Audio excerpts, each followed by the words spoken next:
একটা পুকুরে অনেক মাছ ছিল, আর পুকুরটির পাশে একটি বড় গাছ ছিল।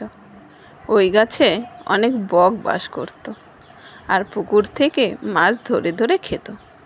বকগুলির মধ্যে একটি বুড়ো বক ছিল। সে পরিশ্রম করে মাছ ধরতে পারত না, তাই সে একদিন ফোন দিয়েটে পুকুরের এক কাকড়ার কাছে গিয়ে বলল, এই এলাকায় আগামী 12 বছরের মধ্যে কোনো বৃষ্টিপাত হবে না। তোমরা যদি প্রাণে বাঁচতে চাও তাহলে এখনই এখান থেকে পালাও। বুড়ো বকের কথা বিশ্বাস করে কাকড়াটি পুকুরের অন্যান্য মাছেদের বিষয়টা জানালো।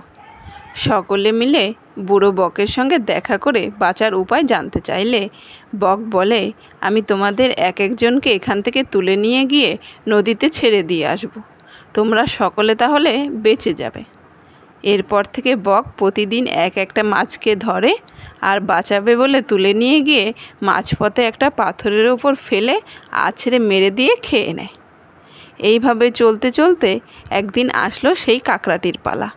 বক যখন তাকে সেই পাথরের কাছে উড়িয়ে নিয়ে এলো, তখন সেখানে রক্তের দাগ দেখে নিজের ভবিষ্যৎ বুঝতে অসুবিধা হলো না কাকড়াটির। আর মুহূর্তের মধ্যেই নিজের 2 দাঁড়ায় বুড়ো বকের সরু গলাখানা চেপে ধরে বককে মেরে ফেলল। তাই কথাই বলে, তুমি নিজেকে যতই চালাক ভাবো না কেন, একদিন না একদিন তোমার চালাকি সবার সামনে ঠিকই চলে আসবে।